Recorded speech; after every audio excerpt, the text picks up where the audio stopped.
E a finada esperança foi a última que morreu?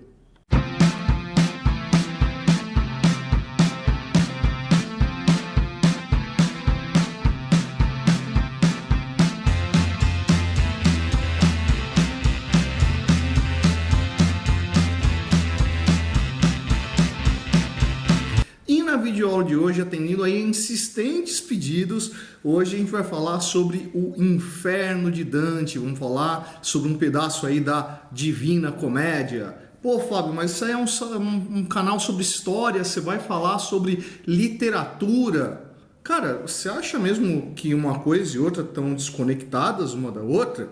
Não, elas estão intimamente ligadas, né? Inclusive aí, a minha monografia, no meu TCC de graduação, né, usou como uma das fontes, né, a Divina Comédia de Dante Alighieri, né?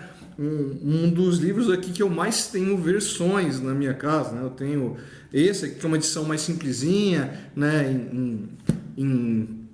em poesia, né? Tá em verso, eu tenho versão em prosa, né? Eu tenho outras versões aí ilustradas, né? Então é um livro muito legal e que reflete muito o pensamento de uma época, né? Que inclusive, como eu disse, serviu aí para eu fazer o meu TCC, do qual eu me orgulho bastante, foi bem divertido de fazer, né? Apesar de hoje eu achar que ele está um pouco ultrapassado, aí que eu Arrependei-vos e livrai-vos do fogo do inferno, o imaginário do pós-mortem no Ocidente medieval entre os séculos XII e século XV, né? Então, dá para você usar a literatura para trabalhar a história, principalmente por quê? Porque literatura é uma expressão de pensamento, é uma expressão de valores, é uma visão de mundo de um determinado momento, né? Se o Dante tivesse escrito isso aqui e isso não tivesse relação nenhuma com o pensamento de época, certamente esse livro seria esquecido, né? E assim, o Inferno de Dante não foi uma coisa tirada do vazio, né? Ele vai se inspirar ali em toda a tradição cristã que existia na sua época, inclusive ele vai buscar ali dentro daquilo que era uma literatura importante para a sua época, que era a literatura clássica, né? Tanto que no livro, né, para quem não conhece o livro, o Dante ele é guiado, né, pelo menos no livro Inferno, no livro Purgatório, ele é guiado pelo poeta Virgílio, né? Poeta Virgílio que escreveu a Eneida, que é uma epopeia, né?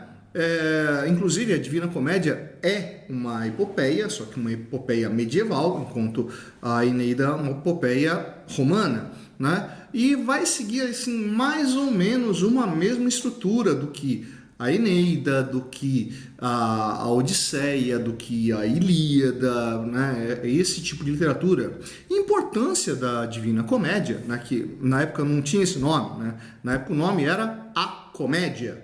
E isso quando ficou pronto, porque os 3 livros, o Inferno, o Purgatório e o Paraíso, foram escritos em momentos diferentes. Inclusive, hoje a gente vai focar justamente no Inferno, porque ele tem uma característica própria. Então vamos lá. O que caracterizava esse momento e por que o Dante vai escrever dessa forma o livro? Bom, vamos lá. A Itália, né, terra do Dante, inclusive esse livro aqui é o que marca o nascimento da língua italiana. É o primeiro livro importante, assim, escrito em idioma vulgar na região da Itália. Então vamos lá. Na época não existia Itália, tá? A Itália, como a gente conhece hoje, estava dividido em uma série de principados, ducados, reinos, repúblicas, né? Entre elas a República de Florença, ou de Firenze, né? Onde vivia Dante Alighieri. Bom, a República de Florença estava passando por um problema muito grave, que era a disputa entre 2 grupos políticos, os guelfos e os gibelinos. O Dante, ele era de uma família tradicional ali de Florença, né? E a família dele toda pertencia aos guelfos. Bom, primeiro então vamos ver o que é essa divisão entre guelfos e gibelinos para entender o Dante e o porquê que ele vai escrever a Divina Comédia. Bom, o conflito entre guelfos e gibelinos começa com a morte do imperador do Sacro Império Romano Germânico, o Henrique V, em 1125. Bom, o Henrique V morreu sem deixar herdeiro. Então você criou ali um buraco no processo hereditário, né? E nisso que morreu lá o Henrique V, começou a surgir uma disputa, né? Entre dois ramos que vão tentar assumir o Sacro Império Romano Germânico. O primeiro desses grupos aí era dos guelfos, né? Os guelfos que inclusive eram apoiados pelo Papa, né? Esse nome guelfo vem do nome da Casa de Guelf, né? De Guelf, né? Guelfos apoiavam esse ramo para ser a linha sucessória do Sacro Império Romano Germânico. O outro grupo era o grupo dos Ghibellinos, que o nome não deriva diretamente da família, né? Aliás, deixa eu ler aqui, porque alemão é uma língua confusa, né? Então, pelo menos para mim, né? A segunda casa dos Ghibellinos que eles apoiavam era a casa dos Hohenstaufen, né? Bom, Hohenstaufen não gera Ghibellinos, é porque os Hohenstaufen estavam sediados no castelo de Waibingen Ghibellino, né? Sei que a sonoridade pode não parecer muito próxima para a gente, mas naquela região da Itália a sonoridade era mais parecida aos ouvidos deles. Então vem aí guelfos, esses ligados ao Papa e à casa de Guelf, e os Ghibellinos ligados à casa de Hohenstaufen.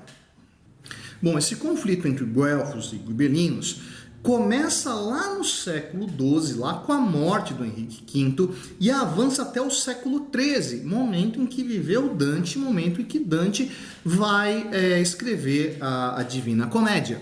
Bom, o que aconteceu? Num determinado momento, a República de Florença foi dominada pelos Ghibellinos e Dante, que era um guelfo, acabou tendo que se exilar de Florença. Foi expulso de lá, depois ele voltou, né? E quando ele estava fora de Florença é que ele vai escrever o Inferno.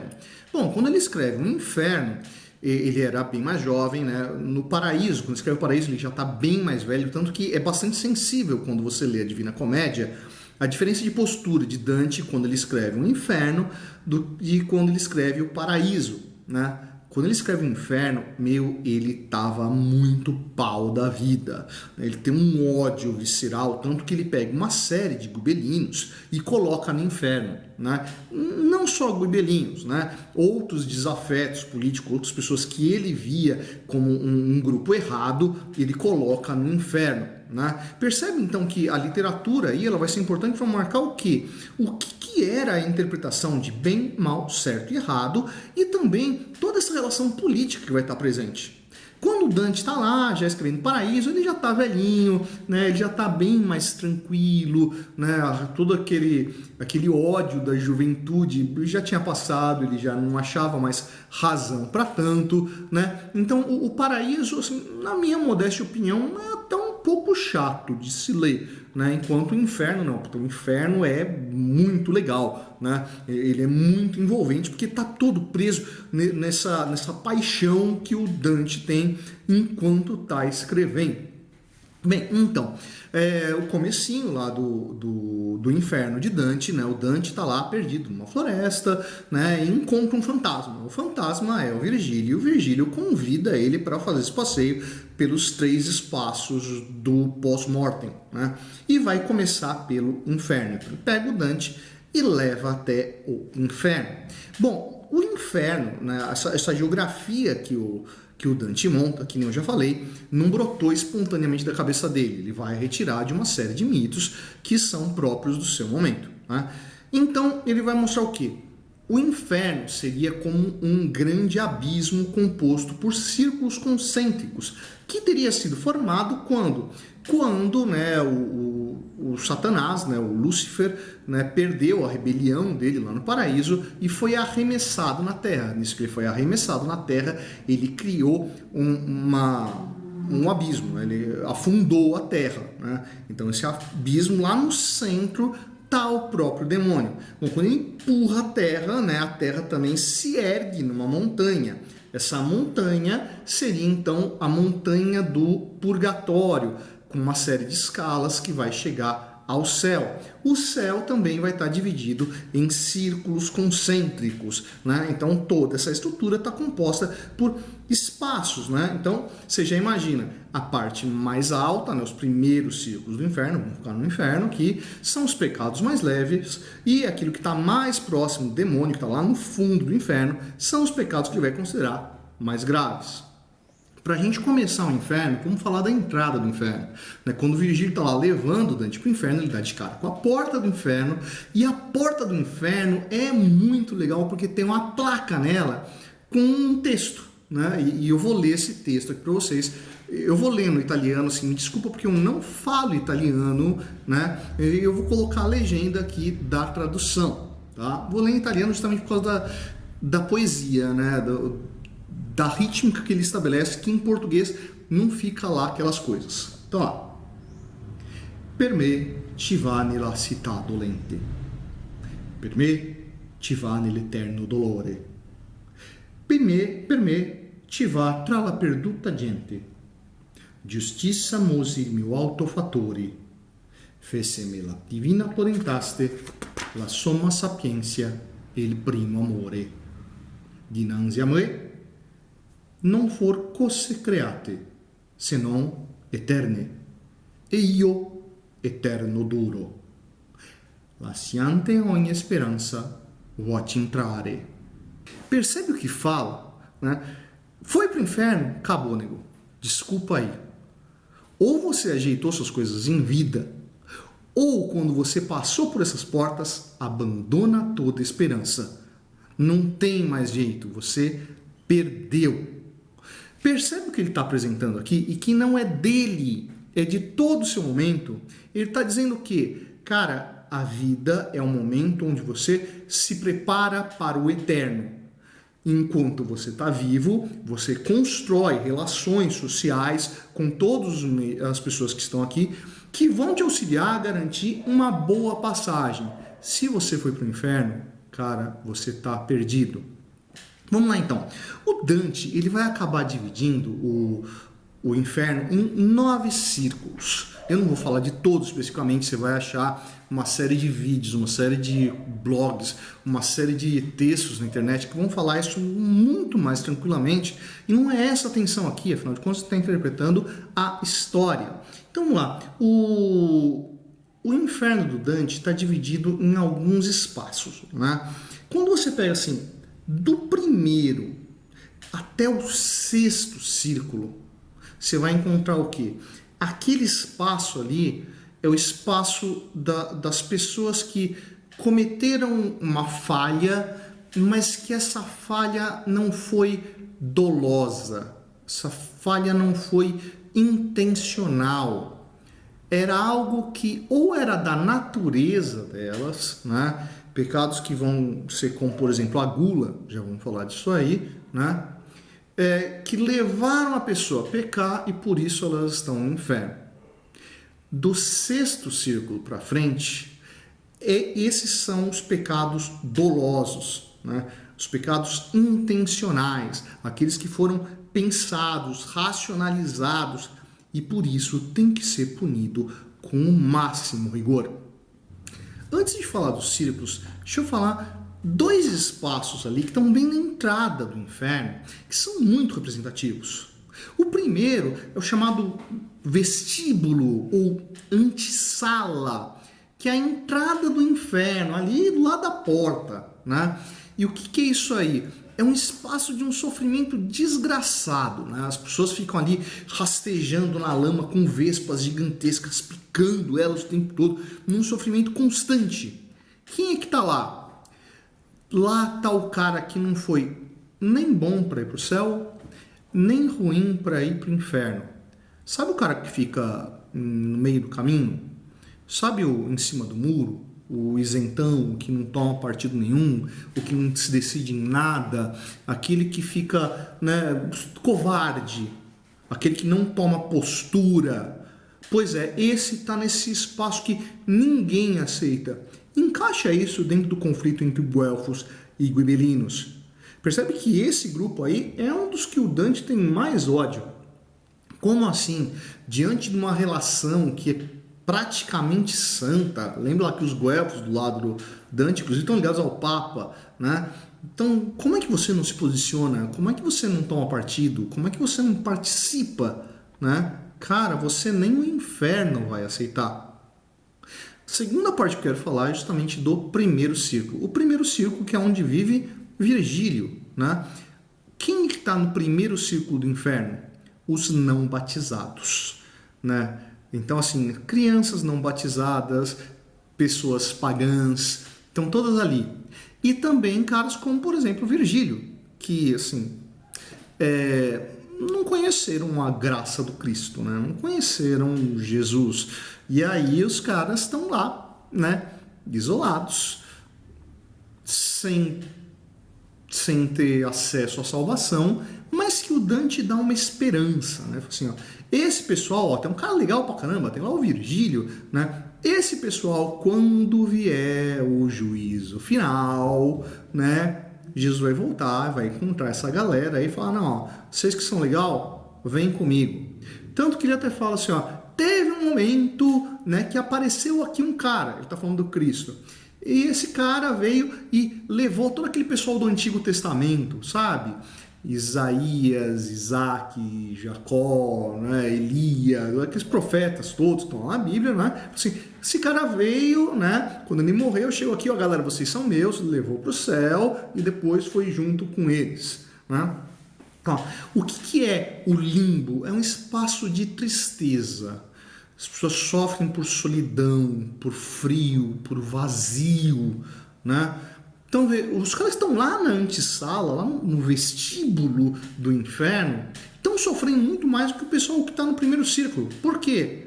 Tem gente boa ali.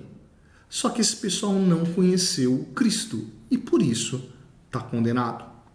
Vamos então para o segundo bloco dos círculos, né? Que vai ali do segundo até o quinto círculo. Então, até o sexto círculo, perdão. Né?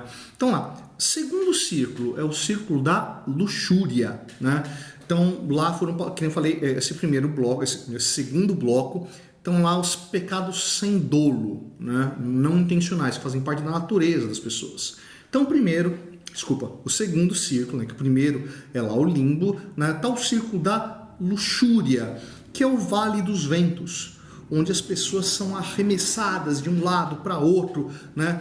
Que o afã dos corpos gera o sofrimento, né? Em se lançar, né, ao desejo da carne, isso vai ser representado pelo Vale dos Ventos, onde as pessoas são arremessadas de um lado para o outro, se ferindo constantemente.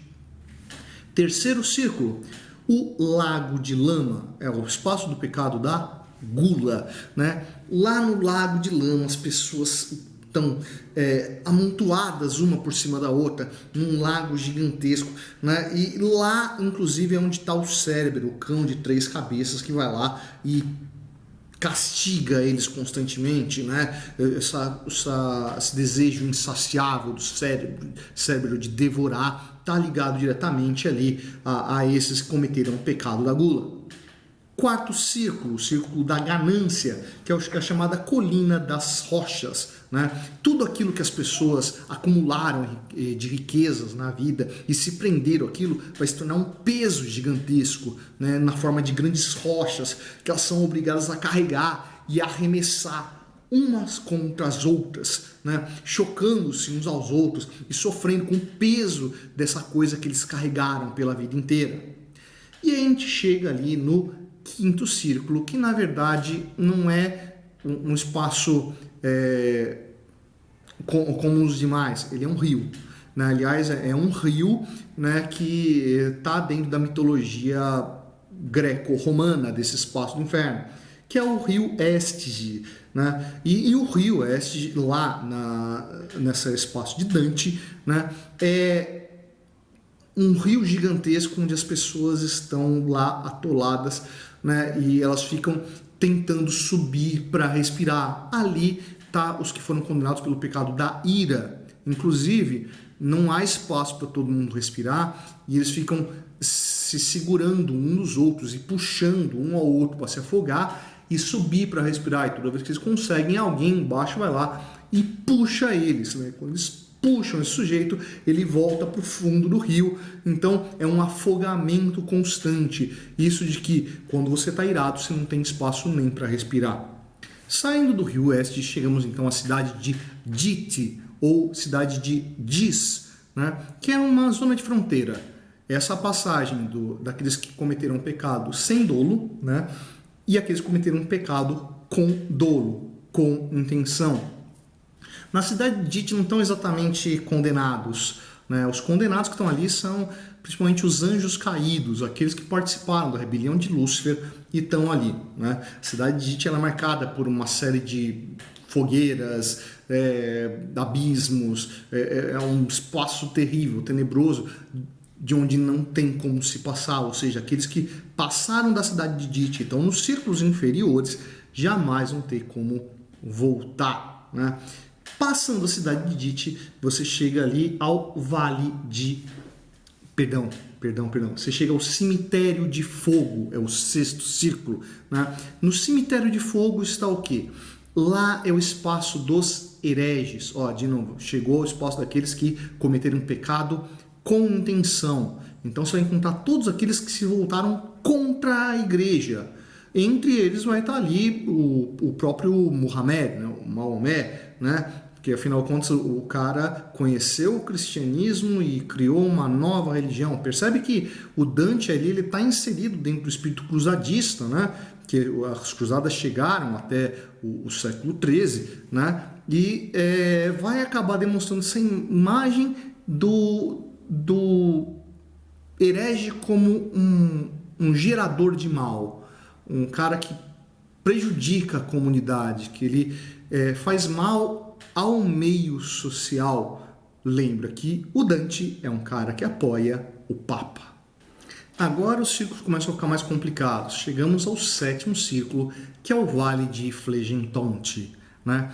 É um vale de um rio sangrento, onde vão estar aqueles que cometeram o pecado da violência. Estou falando que é mais complicado porque daqui para frente os espaços, os círculos vão começar a ser divididos em outros subespaços. Não que não tivessem outros, mas aqui fica muito mais claro, né? Então, ó, 7º círculo, ele está dividido então em 3 espaços. O primeiro vale, né, que é o Vale de Flegentonte, né, que está ali as pessoas que cometeram violência contra o próximo. O segundo vale é a Floresta dos Suicidas, que, na minha opinião, é um dos capítulos mais apavorantes, né, onde estão os suicidas que são transformados em árvores vivas, né, e que sofrem ali, presos, enraizados naquele espaço, né, com vermes comendo o seu tronco. Na minha opinião, modesta opinião, é um dos capítulos mais assombradores, né? E o terceiro vale, que é o Vale do Deserto Abominável, que são aqueles que cometeram violência contra Deus. Ó a profundidade. Cometer violência contra o próximo, nem sempre essa violência é tão ruim, né? Porque se você cometer a violência contra o próximo e esse próximo for um pecador, né, é relevante. Violência contra si mesmo e violência contra Deus. O 8º círculo também tem nome, é o Malebolge ou Malebolgia, né? Que, cara, esse é muito fragmentado, né? O Malebolge é dividido em 10 bolgias, né? 10 espaços. O 8º círculo é o círculo daquelas pessoas que cometeram algum tipo de enganação, algum tipo de fraude, né? Então, todos aqueles que adulteraram a realidade para se beneficiar, né? Foram assim, egoístas a ponto de planejar algo que prejudica o trem para se beneficiar, vão parar lá no Malebolge. E assim, eu não vou ficar especificando bolgia por bolgia, porque esse vídeo já está bastante longo. Chegamos então ao último círculo, que é o Lago Cotite. O Lago Cotite é um lago congelado pelo movimento das asas do demônio, né, que gera um frio cortante e congela esse lago, onde as pessoas estão ali sofrendo. E tem, além do frio das asas, do movimento das asas, tem o hálito quente do demônio, que gera esse contraponto, frio, calor, que gera um mal-estar constante. Então lá, o lago ele está dividido em círculo, das margens para o centro, onde está o próprio demônio, né?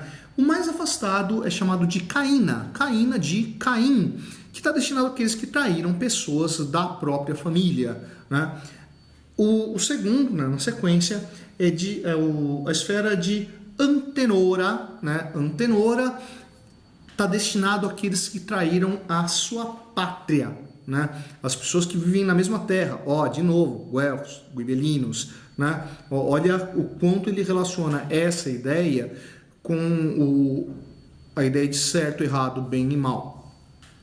O mais próximo é a esfera de Ptolomeia ou Ptolomeia, né? Que é aqueles que traíram os hóspedes, que traíram aqueles que foram acolhidos na própria casa. E a última esfera, né? Que é a esfera da Judeca, tem ali apenas 3 condenados: Cássio, Bruto e Judas. Cássio e Bruto que traíram Júlio César e Judas que traiu Jesus. O demônio do Dante tem uma cabeça com 3 rostos. São 3 rostos, são 3 bocas. Cada um desses 3 está dentro de uma das bocas do demônio sendo mastigado. Olha então a relação que o Dante coloca entre César, né, o formador do Império Romano, né, lembra, o Dante está na Itália, né, e Jesus, o formador do cristianismo. Aqueles que traíram essas pessoas são os piores traidores, são aqueles que mais vão sofrer. Tá? E aí, aprendeu mais essa? Curtiu essa relação entre literatura e história? Se curtiu, fique esperto, porque esse ano a gente vai fazer uma programação especial aí, depois eu dou mais detalhes sobre isso. Se curtiu, vai lá embaixo e dá um curtir. Não curtiu, vai lá embaixo e dá um discutir. Deixe sua dúvida, deixe sua questão, deixe sua sugestão. Esse vídeo nasceu só por causa disso. Essa foi a Projeto Suetônio. Eu sou o professor Fábio e você, meu nego, você deveria estar estudando.